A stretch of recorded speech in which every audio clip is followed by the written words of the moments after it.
Hello and welcome, Annika. Hello and welcome 22 Hi. attendees to this webinar. We hope that you are all in the mood for a webinar. Typically, our content is even better than David Gilmour's solos. Let's give it a try. I don't know. This is the first webinar in a series of webinars of Intersection Group. So my name is Wolfgang Goebl, and I'm one of two presidents of Intersection Group.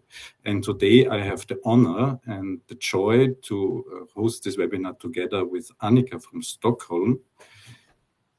Hi. Yeah, it's super nice to be here. And I've also been part of the Intersection Group for quite some time. And it's really, I'm looking forward to share what we're sharing today, Wolfgang, with the patterns and the thinking. If some administrative details, whenever you have a question, post them to the chat. So, and you will get the recording after the show. You won't get slides because we don't have slides today. We are so excited that our enterprise design patterns are online that we will show it in the online version. So whenever there is a question, post it to the chat. We want to keep it as interactive as possible. There should be enough space for your questions. So that's the idea. So about the enterprise design patterns, we created them 5 years. Annika, it was 5 years ago. I mean, I can't imagine. Feels like 5 years ago. How was the process, the whole co-creative process for you? I mean, it was the first time we worked together in a very tight collaboration. Yeah, but it was also a very special time because it was during the pandemic. It was the spring of 2020. And I don't know, it's almost like we've forgotten, but by the time the entire world slowed down and everything was very not like it used to be, and that gave us something positive in terms of, at least from my side, the ability to reflect on what we are doing and how we are doing things. So I think the process of us writing these patterns were really an opportunity to look into what is it actually that we do between the lines, so to say, between the things that you're supposed to do as an architect or as a designer, but there is something else that makes it work. It's not the tangible things. It's something in between, which I found really super to explore in that manner. For me, it was similar. I mean, it was a time of growth for me personally, a time of deep learning from you guys, and it was a time of combining or bridging the worldviews of designers, of people closer to service organizational design, people closer to storytelling and creativity, and myself as an engineer. So I'm coming from IT and maybe stronger from an analytical point of view. And together, we also had our arguments. So it was not always easy going, but I think we managed to stay in a close and an excellent collaboration. But for me, it was like we created the foundation of what we call enterprise design. And it was the first writing. And later we created Edgy. Now we published more and more tools. I think this process was needed to build a stable foundation that connected the ideas and the mindset and the whole mindset of designers and people are very different. Annika is so different from myself, but that's really a compliment. And vice versa. And so it was really a joyful collaboration, and we complement each other. And I think that's fully feelable in the patterns and reflected in the patterns. No? Yeah.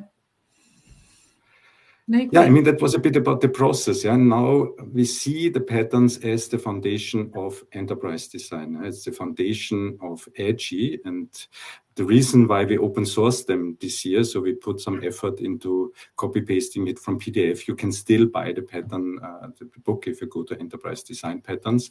Or, so let me share my screen. You can simply... Yeah, we can share a link. Wouldn't that be something?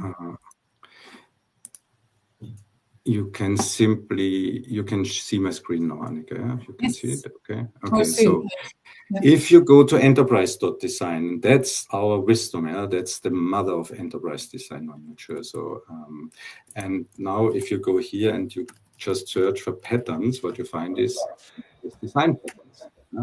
And the reason why we made it available open source and together with Edgy on our webpage is that we see it now as an integral part and maybe the foundation of Edgy language. So we have other webinars. If you're not familiar with Edgy for today, that's okay. There are other webinars to learn about the language. But we must be aware that the language is also based on principles and on patterns. So the patterns are foundational and too important for us to lock them in a book and sell it. We've sold 2,000 books or so. That's not huge, but people buy them. We make some money, but that's not what we want to achieve as intersection. We want to spread. I think the vision and the idea behind open sourcing it is that the patterns are too important to keep them in a book, and we want to spread. I think I said that. Anything to add, Annika, or what do you like about opening up? No, I think you covered it. One way could just sort of a bit of a reference of why patterns and how we came to this, because that was before the pandemic.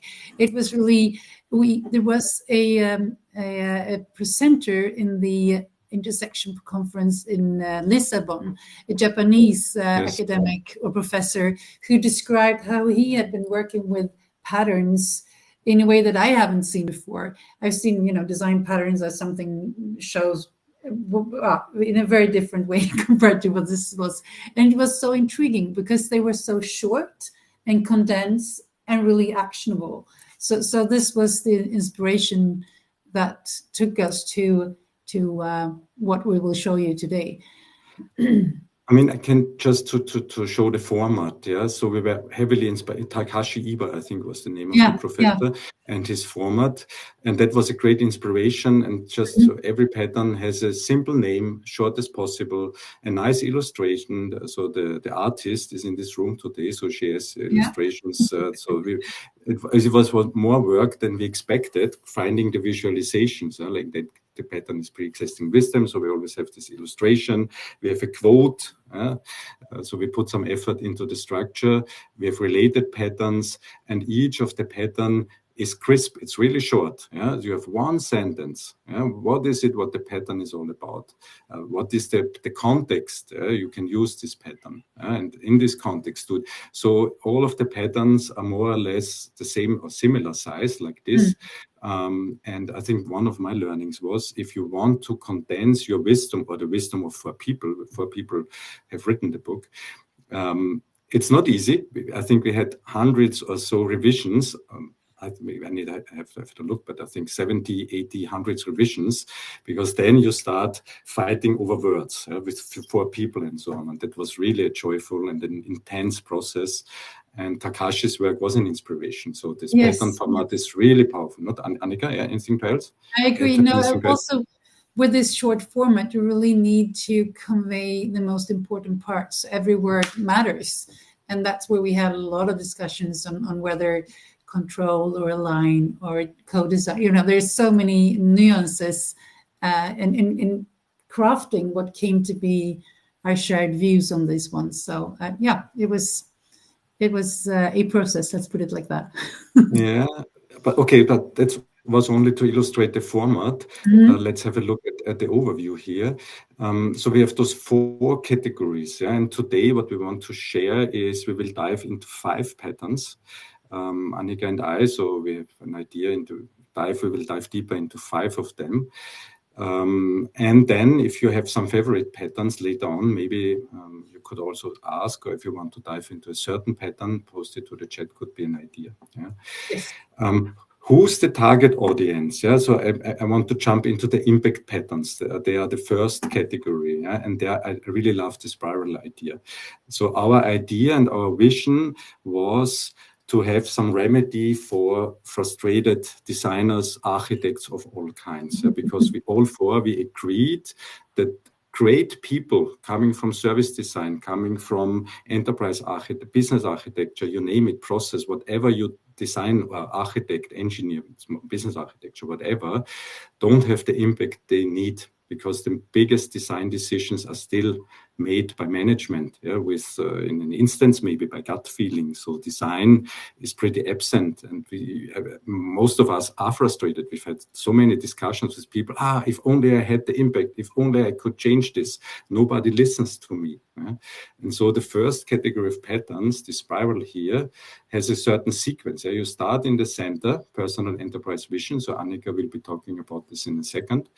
And at the outer side of the spiral here, the ultimate situation, number 10, is that we call that pattern shepherded realization. That means that all realization initiatives, all projects, you create a new digital project, a product, you do a reorganization, whatever you want to change in your enterprise, is guided by design, by a co-creative design. And I think this collaborative, co-creative design is also one of our principles we have in Edgy. So that was already reflected by the spiral. So think of the spiral and the impact pattern as a step-by-step. Of course, it's not always a sequence. You go back and you go forth in either direction.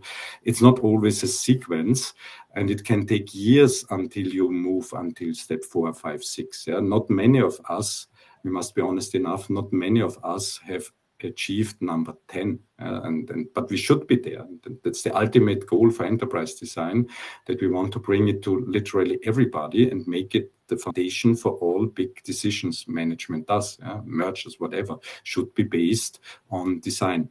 And that's, of course, a big claim. So take your time.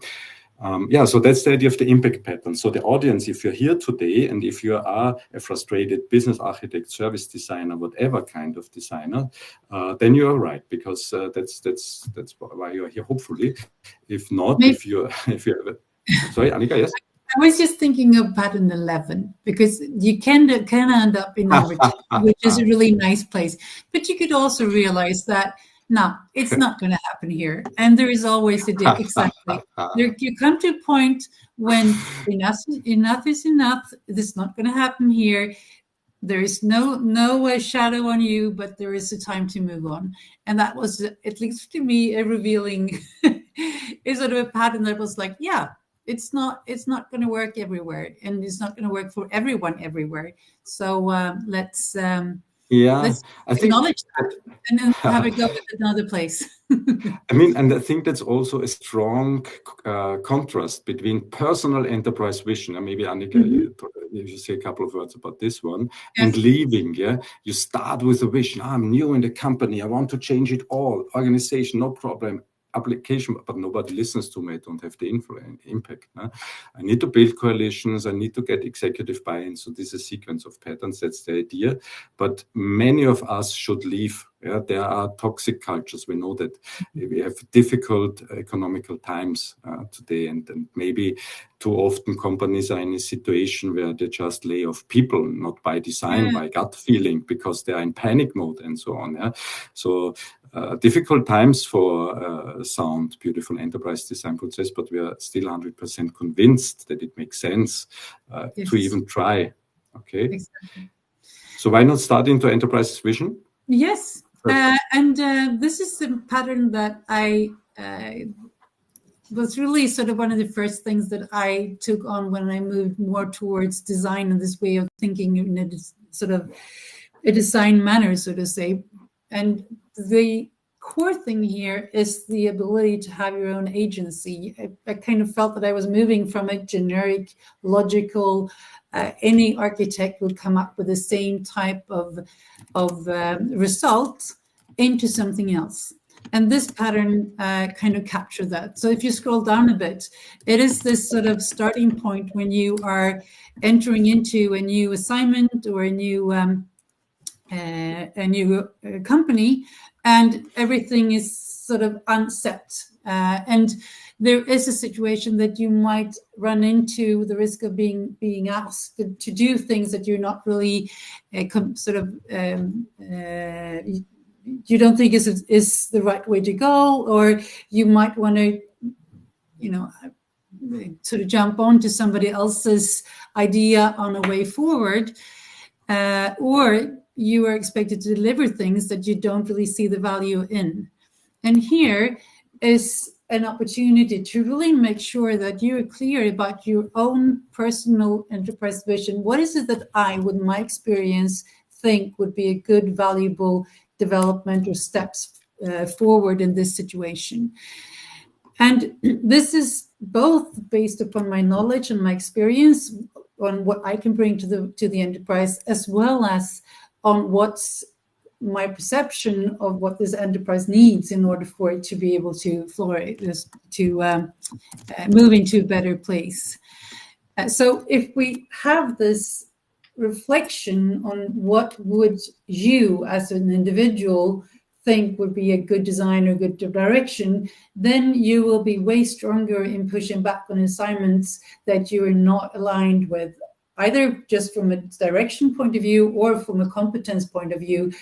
People might think that you have abilities that you don't have, and that they want them to be used in their way, rather than coming up to a situation where you are clear on what you know, clear on what you think is a good way forward, and you can create this win-win situation where everyone is involved and they get the best of you, and you will get the best ability to work with sort of the things you have from before in the best way possible.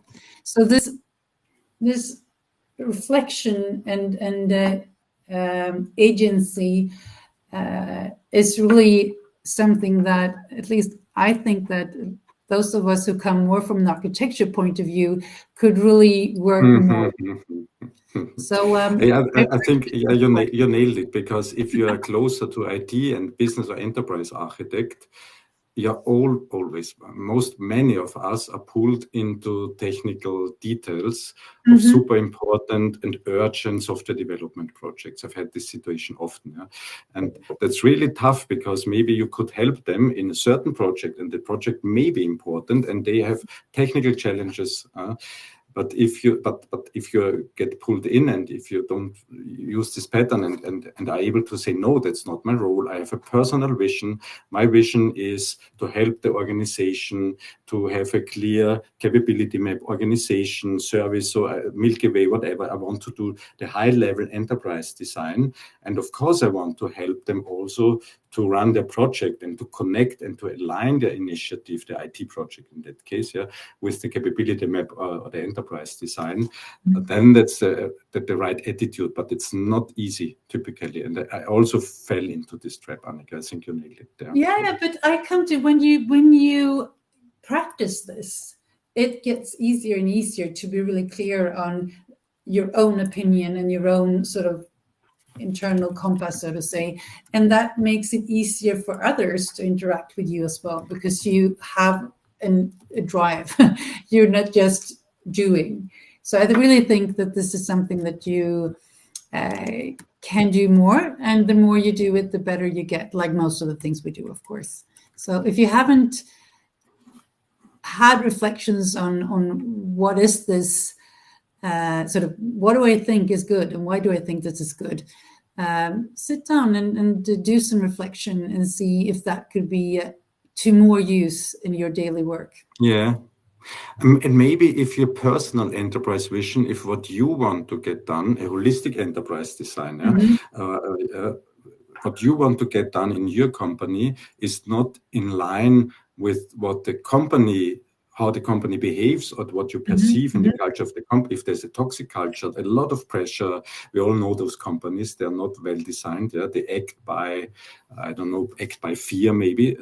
We need to react now, short-term thinking, and so on. If you're in such a company, and then you should be honest that your vision may not fit to this company, and then you directly jump to pattern 11 and better leave. There are too many environments where you can't be successful, and why waste your lifetime?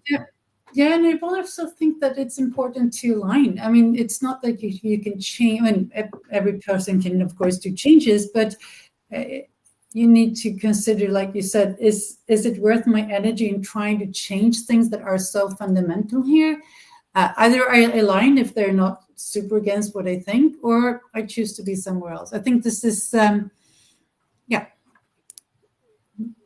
try some of this and see what happens.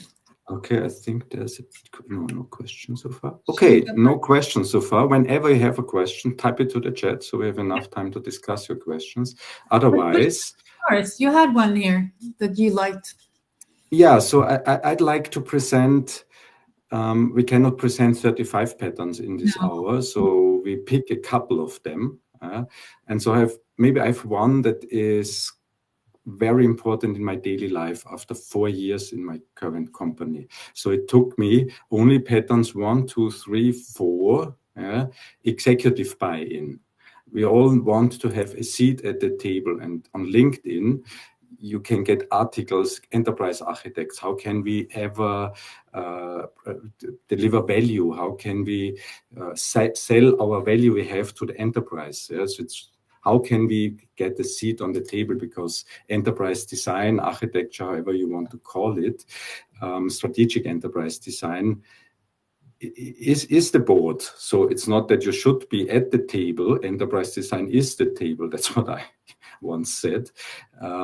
So at the end, our mission here is to get the buy-in of executives and enable them to co-create. Currently, we must be aware that the top managers, middle managers, they have their pressure and they have their political place, but they are not educated in design usually. If you're lucky, they have an MBA, Master of Business Administration, but they are not educated as business designers, enterprise designers. So we must help them. So I have this situation often. If we, Annika, I know you work a lot. I think you're the perfect compass for the companies you've been working for.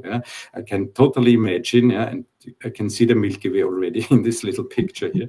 So if you have something that helps the people on top with the big decisions, they are under pressure. They make 100 millions of euro decisions, and in these times they are under pressure. So if you help them and you get the mandate by them, that's where you should be. But it's not easy. But be aware that the work you're doing impacts the enterprise deeply and therefore leads to political resistance. You need powerful allies to handle the conflicts for you. Not everybody and it's the same in my company where I'm working for. You have departments, you have divisions, and they have their goals, they have their silos, and they are successful, and their salary is related to their goals, the further division. So we break those silos. But what you want to achieve is breaking silos, have a holistic design that crosses the boundaries. And in each and every project I've done, capability-based, for example, when you do capability modeling, you get into political place because enterprise design is political. If you redesign capability, organization, product, typically you also redesign and you move people and you move the sphere of influence of managers who don't really like that. So be aware that you have political conflicts with the people who may not like change, who want to maybe conceal some flair, some problems in their organizations and so on. And still, after so many years doing enterprise design / architecture, it's a winning pattern, and it's really tough to get there using corporate politics, getting this mandate. But you need this ally. And the way to get there is in the capability modeling guidelines. So that's maybe a promo for next webinar in 2 weeks, where I'll be talking about how to use capabilities to break those politics. But for now, today, we only have this pattern. Be aware that you provide this compass and make it a beautiful compass, make it a useful compass for the managers in a way that you help them to use the steering wheel to steer this sailboat, this enterprise ship in the right direction, whatever that may be. So that's one of my favorite patterns in the impact section. I'm just looking if we have any questions. We have some questions here. Okay, Catherine is asking, Catherine, can you share examples where you have agreed to disagree on components of design? No. Yeah. Can you share examples where you have? Yeah, I think I can share some of them, to at least sort of leave them open and try to avoid making decisions too early. and agree that there are two different versions or two alternative ways, or we don't really know, it's still open, but let's keep it a white spot, so to say.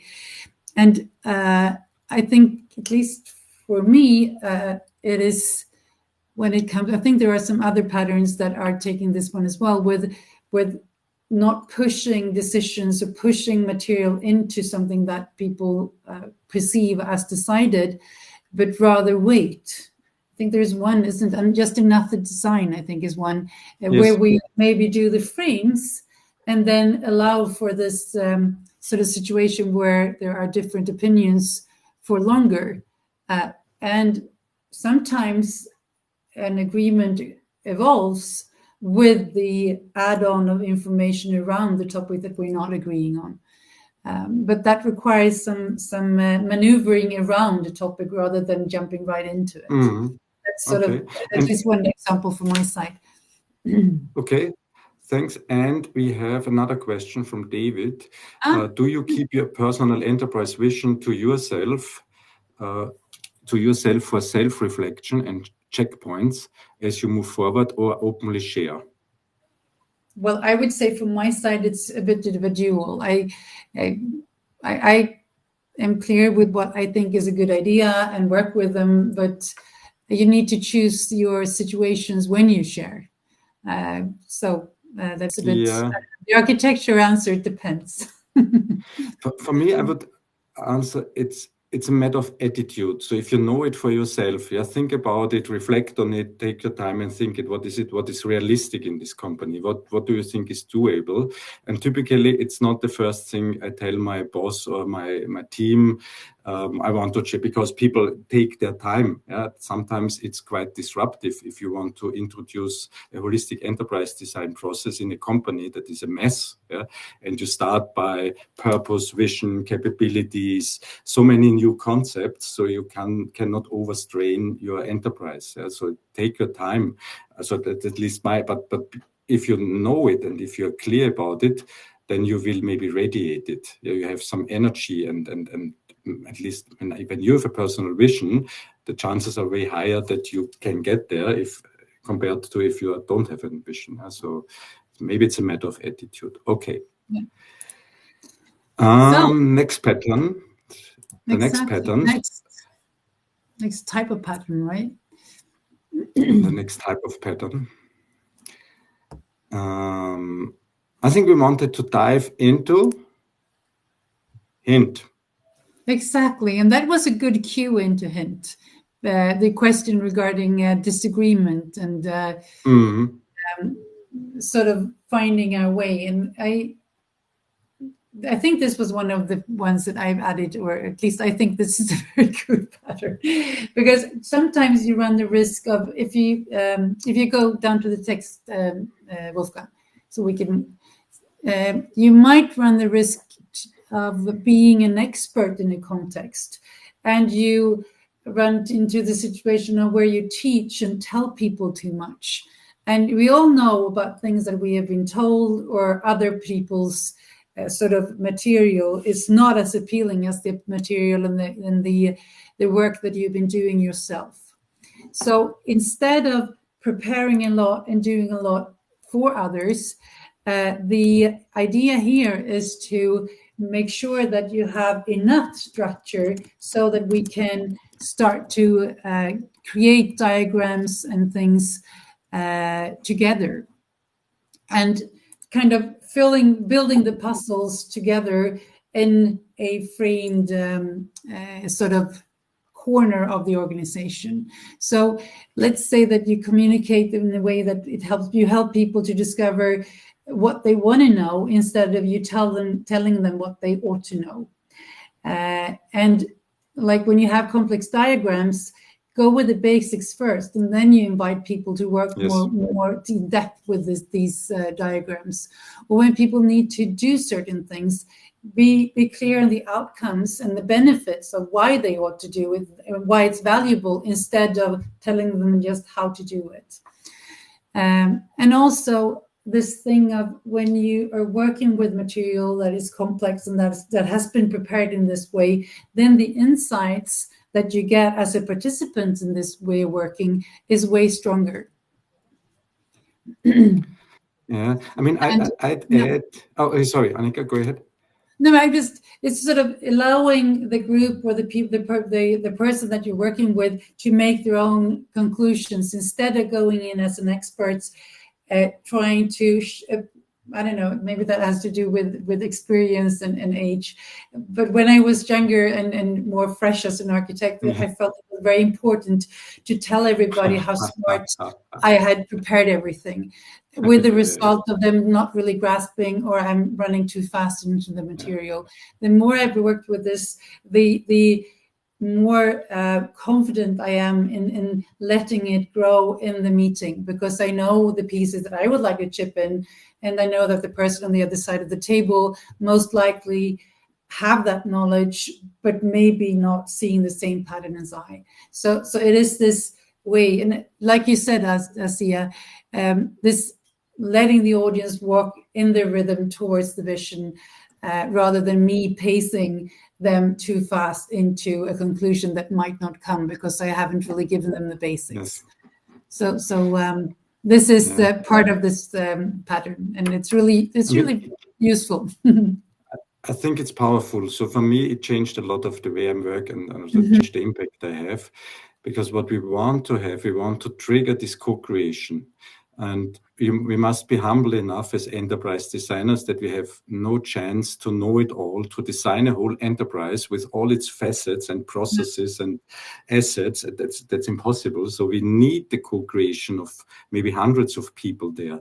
And so, but it's not easy to know which pieces of this puzzle you need to have on your map, diagram, whatever, which part of the solution you should envision and present.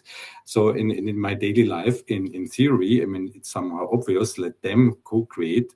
Let's create a space where everybody wants to help completing this puzzle. In theory, it's easy, but in my daily life, even after some years of doing it, it's still tough. Yeah? Is it too much? Is it too much of an intervention? Oh, I see the problem already. Sometimes I have the situation, oh, I know what should be changed, but let them find out. Exactly. And get their aha moments. I think that was one of the sort of final rows in the consequence there. Yeah. Okay. I hope you see that some of what these patterns are kind of between everything we do, between the deliverables, between the processes, between the meetings. It's kind of how you act, which is, I don't know, it's in between. In that case, it's about behavior. No? So it's the second category of our patterns, the behavioral patterns. So there we provide guidance on how to behave in the interactions. Yeah, because enterprise design, I would say 70%. I'm not sure, 50. It's not easy. 70% is social interactions. It's building trust. It's asking the right questions. It's listening. Yeah, and maybe engineers, and you can blame me, and I'm guilty as an engineer, and I also had this. It's not always easy to listen if you're an engineer because you want to solve things. So be aware that 70% of enterprise design is behavioral. And I think behavioral patterns maybe is my favorite category. I'm not sure, but the patterns, they are really powerful. Yeah? So it's about human interest, building trust. We all know powerful questions. So feel free to dive into pattern number 14 if you want to have some advice about which questions to ask, and have this attitude of asking, not of preaching. Of course not. How to listen. And so that's this category. Anything to add, Annika? No, I think we can move on. It's okay, we can move on. Okay, and then we have the practice pattern. So we have 9 patterns in the practice patterns. So they are, we can pick one of them for today. I think, we can take the dancing one. That isn't the... The dancing pattern is very Annika. So I really love it. Or do you want to come with something else? No, start with that one. I really love it. Yeah. So this is a pattern that we also crafted together, but it's a bit of listening to the enterprise rhythm and understanding that you cannot do anything at any time in an organization. You need to listen. When are the opportunities of changing something or opportunity to raise a question open, and when are they closed? I mean, one easy one is how often do we do budgets? In budget times, there are certain things that are possible. When the budget is set, it's not possible. That's one rhythm. Another rhythm could be an external sort of pace that has to do with when we as an enterprise are releasing products to the market. And if that is a steady pace, or if it's done differently in different times, then you can find opportunities and windows of opportunities to influence things that aren't possible to influence, 6 months earlier or 4 weeks later. So this way of being more aware of the rhythms and the cycles within your enterprise and how it operates gives you the ability to really find the openness to changes. So, for instance, taking some tangible things. Know when your co-creators have meetings and reporting schedules. Know if this is a time when they're stressed or when they're not stressed. Know if this is if there are any external rhythms that is affecting us. Are we going to a specific fair with our new products? We really need to nail this one. Or is it a seasoning introduction of new products that we need to pay attention to? Or is it, it could be any type of external rhythm that we need to know about, so we can feel whether people are open for ideas or open for support or not. And then when you have figured that one out, then you plan your interactions to get the best opportunity for influence as possible. And this may sound easy, but there are so many different paces and cycles and waves that goes on. So you really need to listen in and understand better, because if you get this one right, you can really find sweet spots when you can change a lot and really work with these waves or these paces, instead of always running into them as a wall or a closed door. And this took me a lot of many years to also figure this one out. Every day is not the same. There are different things happening, and you can figure them out. It's not random. Sometimes it's random, but most of the time it's not random. Do you want to put something?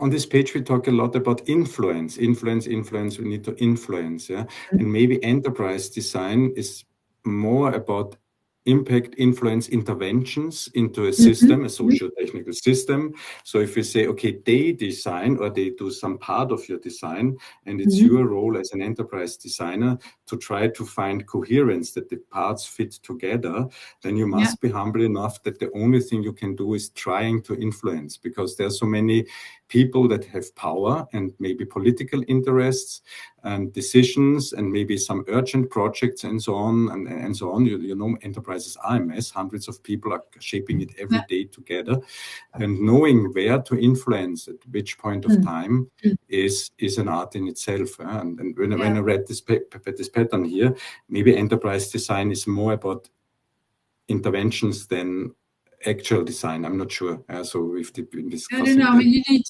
you need to get a voice in or be able to pitch. But have we got a good question from David? He's asking, when more interactions with business stakeholders are remote, how do you use these patterns to drive and record agreed progress? Well, one really tangible thing is, if I want to impact something, I try to figure out when they are in the office. I try to be there to meet them in person.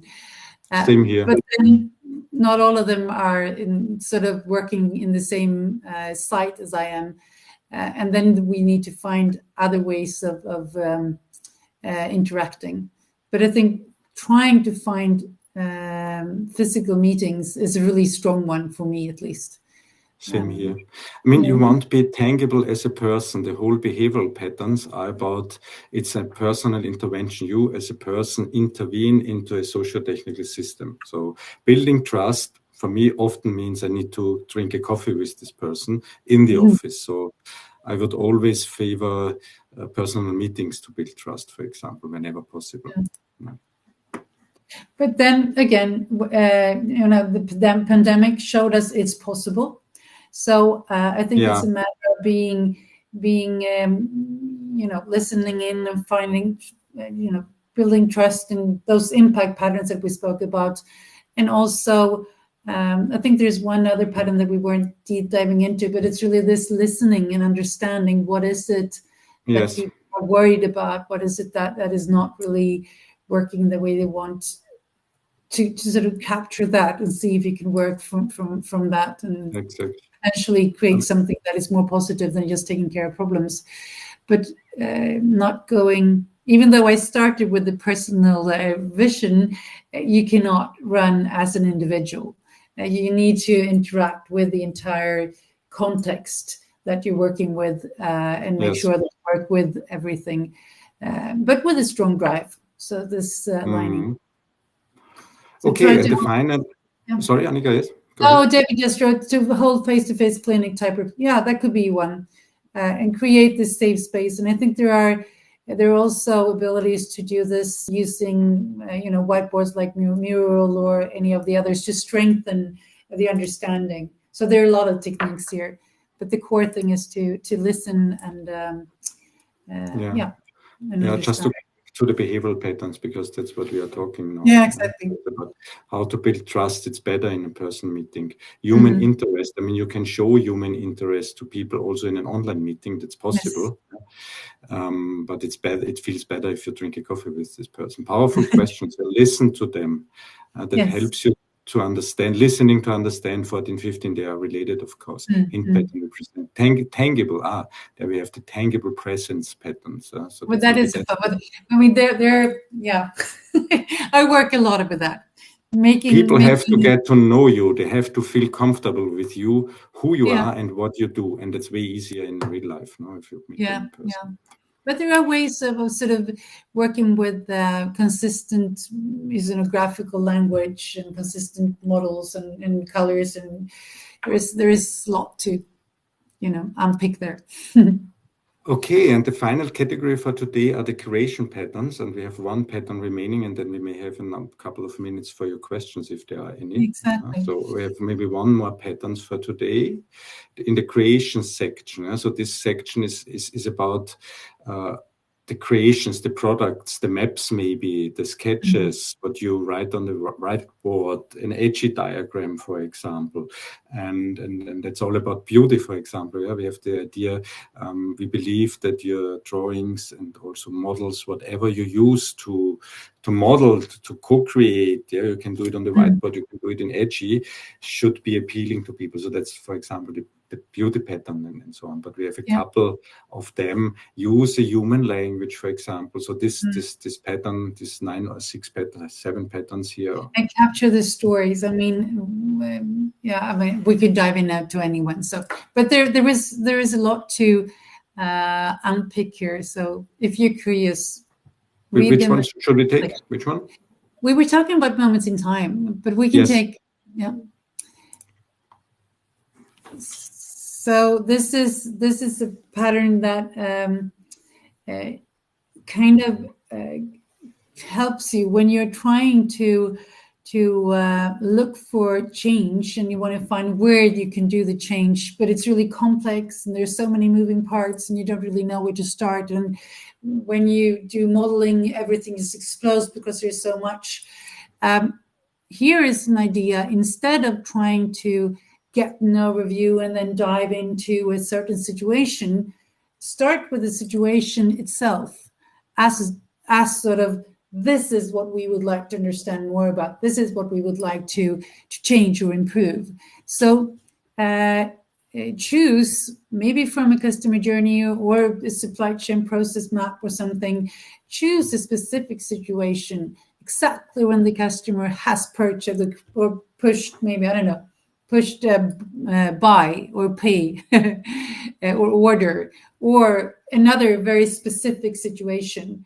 And then you describe who is involved, what is happening, why is this happened, what happened before, what are we expecting to happen afterwards, what needs to be in place to make what we just described possible, and what is driving the actors at this given point. What are the feelings? What are the things that they have done or are hoping for that made them put themselves into this position? And then, as I said, explore what happened before, what happened after, and then also in this process decide what is it that we need to pay attention to change, to influence, to make better. And what you says, Adrian, exactly. Limit the scope to just one tiny little situation and then move from that situation and outwards instead. It's really a super powerful way of flipping the chart, because sometimes, at least I felt when I was more of an architect than maybe designer, I was just diving into all of these processes, and I was like level 4, I'd never found a person, and just found another layer of processes that I tried to improve. But by really going into the specific situation, I can explain and paint it into so many different aspects and highlights. And with this done, we have reduced complexity, so we can find this situation and then talk about what we want to make happen. Of course, the complexity is not gone, but we at least for a couple of we can find this little situation and describe it without needing to dive into it, as I described before. So this is really one I would recommend if you are in a very complex situation. Just dig into one situation and see what you find. Yeah, and that's true. I think the Milky Way is a good map to find those points. No? So if you have the flow and you take your finger and then you have an interaction maybe between, that's the way I understand it, between the customer journey task, and you focus on this touch point maybe and the situation. Exactly. So, but these were the patterns that we were thinking of sharing. I don't know if you have any more questions in the chat or want to... Or if you I think now it could be time for your questions, so let's keep it open. Our idea was to stop after 5 patterns, but tell us if you have questions. Maybe is there a pattern you want to dive into? So if you go to enterprise design and search for the patterns, is there one of particular interest for you? We have a couple of minutes left. Or just, if this was the first time you heard about the pattern, does it make sense? Have you been thinking in those lines already? So this is, thank you, Monica. Or is this something that you already do and picked up somewhere else? Because I haven't really seen the connection and the sort of description of this way of doing things before. But maybe I am blind. Maybe I don't. People are typing. So maybe while people are typing. And there will be a webinar. Katarina, should we have a look at the focus shift refocus? It's a bit of a cousin to this moment in time, I think. Where is it? 25. Yes. Yeah, this is... It's powerful. And many people don't do it. Maybe that's one of the problems we have in companies, that it's not so common that people do it. No. Yeah. So just a short, for those of you who haven't read it, this is, if we scroll out a bit to see the text, Wolfgang, the idea here is that you run into a situation where you got a bit stuck and you can't really get more from the aspects that you're trying to explore. Then this pattern would like you to stop for a minute and see, is it a possibility? Do you have a possibility to shift focus? If we think of the enterprise design facets, could we maybe jump from architecture to experience instead and see if we see something else? Or if you are stuck in experience, maybe move to purpose and see, could we get some help from there to get us to the next one? And I think this is something that I hope that we can contribute with, when we talk about enterprise design and edgy, and connecting different viewpoints or different ways of thinking, because there is one way of, there's one community around architecture, there's one around those sort of a more experienced service design areas, if I simplify this, but sort of with more people and interaction focus, if I may simplify it like that. And then you have the purpose, which is more values, purposes, and those type of aspects. So by combining them, we're allowing ourselves to shift and see things from different angles, which is most of the time super helpful. Okay, no more question. Is there another question? Yeah, I was thinking of, no, you already answered David's questions. Yeah. Where do we start? I think it's a good idea to start with pattern number 1, no? I mean, if you're new, and why not start with the impact patterns, and then they are linked to behavioral patterns, related patterns.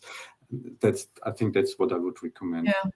But sometimes they feel so big. I mean, there's so many questions to ask. I think if you want to go like into more hands-on thing, then the practice one could be really tangible. I mean, just swap it into a moment in time. What happens then? And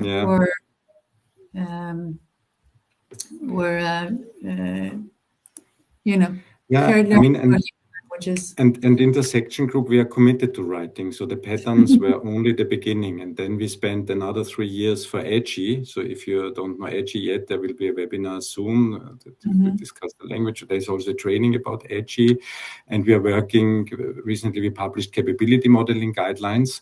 A lot of the patterns in the book are referred from the capability guidelines. So the patterns are already the foundation for. But in the capability modeling guidelines, it gets way more concrete, to use capabilities to connect from purpose to execution, and they are really practical. Yeah, they provide concrete guidance, and the plans with intersection group we are committed to writing. So over the next years, expect a lot of new content that explain maybe patterns, more detailed patterns or guidelines or tools and so on. But the patterns we presented today are the foundation. So why not? Annika, I was just thinking we love feedback, and also hearing about if they were useful, what you did, were you able to do things in another way. So, I mean, you and I were both on LinkedIn, and just reach out. Because I love interaction and hearing what works, what didn't, and sort of finding ways. If you want to get closer involved, I mean, intersection.group, that's who we are. We are not for-profit association. You can learn a lot about us on our webpage, and then you can contact us. There are many ways to collaborate. So if you want to write for us, have some feedback, have an idea, want to be part of our Slack community, we have a quite active community where you can discuss with me, Milan, and others. That's also a possibility. So we want to be connected. It's an open source project. It's a community project. And as such, we have a series of webinars. So that's already a bit of a promo for the next one. So I will be doing, if you're interested in capability modeling, in the capabilities, which is a fascinating concept if done right. So if you want to connect, you know that, Annika. We're not strategy. No, it's the heart of organizational design. So it's a way to connect strategy via capabilities to realization projects. And I will be talking about this on December and present our recent publication. And there are some edgy trainings coming on up in January. I think January 15 million. We have this, and there's a conference. So that's the final promo for today. Next year, we have an annual conference. And if you don't have any plans for October, Shies, if you're still here, I'm sure you will join us in Montreal. See you in Montreal. So you will meet Annika. I think I will meet myself, Milan, and Shies. 4 people at least are there. Yeah, I hope to come too. I have already put it into my agenda. Excellent. So that's another way to meet us or contact us on Slack. So it's a community project. And if you have feedback, message us. I hope you enjoyed today's webinar. Yeah. Thank you very much for joining. And thank you for all the questions and thoughts. Really appreciating it. And thanks, Annika, for your time. It was fun, like always. It is. I really enjoy it. And yeah, so see you next time. Maybe in 2 weeks is our next webinar if you want to learn more about capabilities, or the Milky Way. I think the webinar is in January or so. There will be a Milky Way webinar. It's not up yet, but I will definitely share something. Super. Looking forward to seeing many of you soon. See you. Yeah, Bye-bye. have a nice evening. And thanks again for joining. Bye-bye.